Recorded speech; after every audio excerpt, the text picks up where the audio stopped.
नमस्कार दोस्तों, आपका स्वागत है आपके यूट्यूब चैनल ज्ञान में। जैसे कि मैं आपको सीटेट के लिए तैयारी करा रही हूँ, तो जो हम साइंस का हमारा टॉपिक चल रहा था, आज हम उसका सेकंड पार्ट देखते हैं। तो हमारे टॉपिक का नाम क्या था? हमारे टॉपिक का नाम था भोज यानी कि भोजन के स्रोत और अव्ययता। तो इसमें मैंने कुछ पार्ट आपको करा दिया था। आज हम इस टॉपिक को कंप्लीट कर लेंगे। अगर ये वीडियो आपको अच्छी लगे तो इसे लाइक कीजिए और अपने दोस्तों के साथ इसे शेयर कीजिए, और हमसे जुड़े रहने के लिए प्लीज़ इस चैनल को सब्सक्राइब कीजिए। तो देखते हैं आगे और एनसीईआरटी में क्या बताया गया था। तो ये हमारा क्या था? यहाँ पे प्रोटीन, यानी कि प्रोटीन हमें किस किस से मिलता है। हमारा चना, मूंगफली, इनसे क्या है, हमें मांस, मछली, ये क्या होते हैं, हमारे प्रोटीन के सोर्सेज होते हैं, यानी कि उनके स्रोत होते हैं। और क्या होता है, हमारा दाल, राजमा, सोयाबीन, ये क्या होते हैं हमारे, इनसे हमें प्रोटीन मिलता है। तो प्रोटीन युक्त भोजन को शरीर वर्धक भोजन कहते हैं, यानी कि जो हमारा प्रोटीन होता है उसे क्या कहते हैं, हम शरीर वर्धक भोजन कहते हैं। यानी कि जो हमारा बॉडी बिल्डर होता है ना, तो वो किससे मिलता है, हमारा प्रोटीन से मिलता है। तो इसकी कमी से कौन सा रोग हो जाता है प्रोटीन की? कैल्शियम एवं मेरामासम, यानी कि मेरास्माम, यानी कि डिसीज हो जाता है हमारा। यानी कि डिसीज माने क्या है, जिसका यानी कि जो क्या हो जाता है, मोटापा अधिक हो जाता है, और दूसरे से क्या हो जाता है, जिसका शरीर क्या हो जाता है, बिल्कुल पतला हो जाता है। तो इनसे क्या होता है, प्रोटीन की कमी से हमें ये दो रोग हो जाते हैं। आगे देखते हैं और क्या बताया गया है एनसीईआरटी में। तो आगे क्या है, जो हमारे खनिज होते हैं उनके सोर्सेज भी देख लेते हैं। जैसे हमारा क्या होता है, आयोडीन होता है। तो आयोडीन हमें किससे प्राप्त होता है? जैसे हमारा डेली प्रोडक्ट्स होते हैं, जैसे हमारा दूध, दही होते हैं, उनसे क्या हमें आयोडीन मिलता है। और क्या होता है, हमारा एग, जैसे हमारे अंडे होते हैं, उनसे भी हमें क्या मिलता है, आयोडीन मिलता है।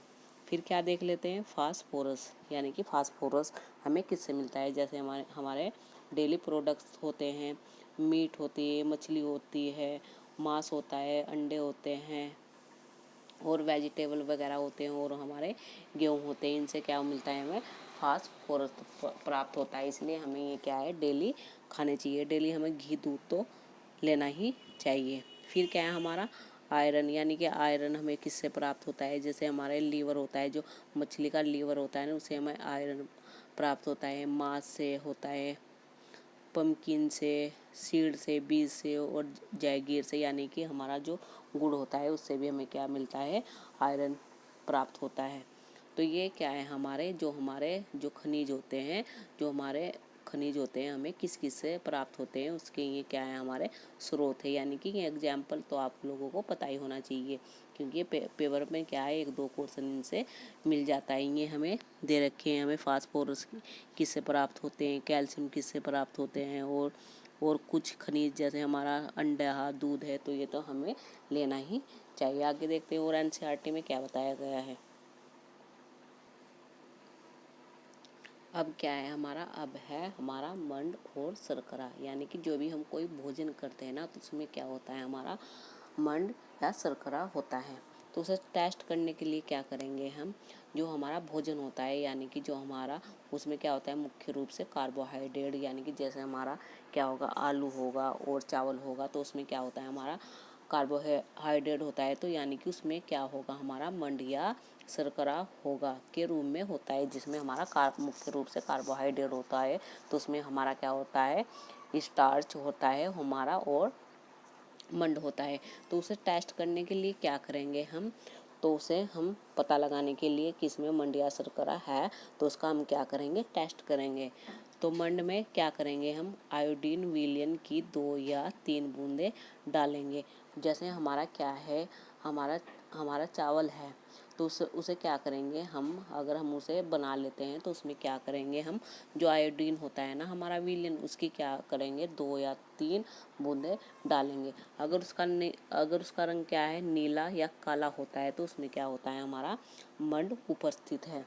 अगर उसका जो हमारा चावल है, अगर उसका रंग क्या हो जाता है, आयोडीन डालने से अगर उसका रंग काला या नीला हो जाता है तो हम समझ सकते हैं कि उसमें क्या है, हमारा मंड उपस्थित है। फिर क्या है हमारा, हम दूसरा टेस्ट करते हैं प्रोटीन का। तो प्रोटीन का टेस्ट कैसे करते हैं हम, तो जो हमारा क्या होती है, हमारा जो भोजन होता है उसका क्या कर लेते हैं, हम चूरा कर लेते हैं, यानी कि पाउडर बना लेते हैं। और उसे क्या करते हैं, पाउडर को एक परख नली में डालते हैं। फिर क्या करते हैं हम उसमें करते हैं हम 10 ड्रॉप क्या की डालते हैं हम उसमें, पानी की डालते हैं। जो हमारी परख नली है ना, उसमें क्या है, जो भोजन का क्या है पाउडर है, उसमें 10 ड्रॉप क्या की डालेंगे, हम जल की डालेंगे। उसके बाद क्या करेंगे, उसके बाद हम 2 बूंद किसकी डालेंगे, कॉपर सल्फेट की।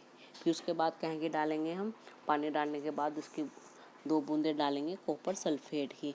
फिर कॉपर सल्फेट डालने के बाद फिर क्या करेंगे, हम 10 बूंदे किसकी डालेंगे, कास्टिक सोडे की, यानी कि क्या की डालेंगे हम फिर, सोडियम हाइड्रो कास्टिक सोडे की डालेंगे। फिर हम उसमें 10 बूंदे। अगर ये डालने पर हमारा जो हमारा वो विलियन है, अगर उसका रंग कैसा हो जाता है, हमारा बैंगनी हो जाता है, तो यानी कि उसका क्या है, हमारा वो उसका तो उसमें क्या है, हमारा प्रोटीन उपस्थित है। ये हमारा कास्टिक सोडे को क्या बोलते हैं, हम सोडियम हाइड्रोक्साइड, यानी कि इसका फॉर्मूला क्या होता है, NaOH। तो ये टेस्ट करने के बाद अगर उसका हमारा जो विलियन है उसका रंग क्या हो जाता है, हमारा बैंगनी हो जाता है, तो हम समझते हैं कि उसमें क्या है, हमारा प्रोटीन उपस्थित है। आगे देखते हैं और NCERT में क्या बताया गया है। तो आगे क्या है हमारा, विटामिन। तो विटामिन क्या होता है, जो हमारे शरीर को पोषक तत्व नहीं देता, पर ये क्या होता है, हमारे शरीर की रक्षा करता है।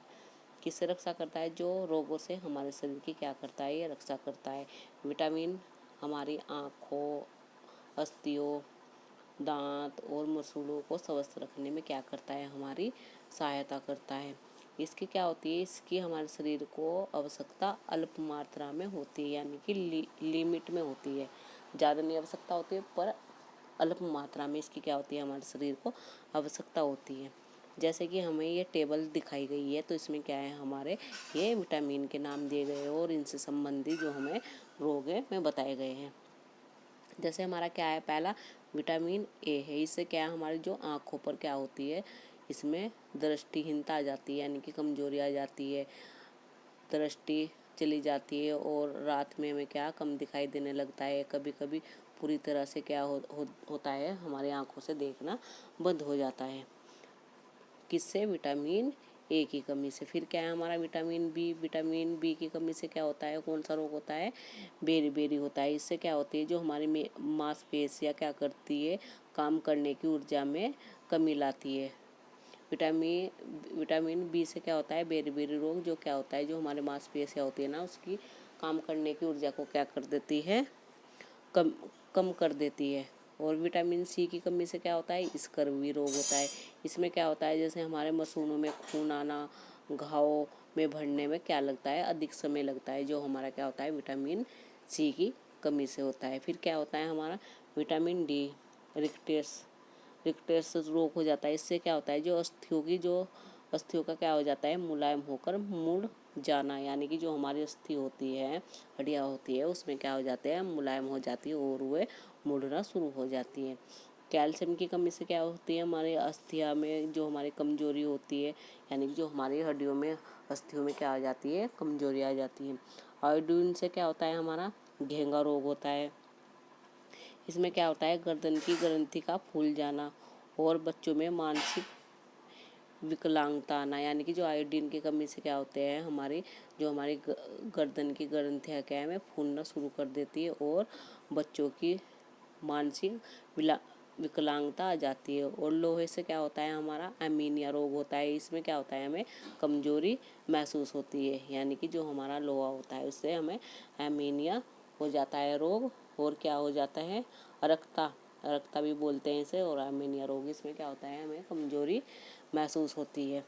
फिर क्या है हमारा, जैसे विटामिन डी है, इसमें क्या होता है, हमारे शरीर में हार्मोन की तरह होता है। जो हमारे शरीर में क्या होता है, ये विटामिन डी उपस्थित होता है, जो क्या होता है, जो सूर्य के प्रकाश में क्या हो जाता है, एक्टिवेट हो जाता है।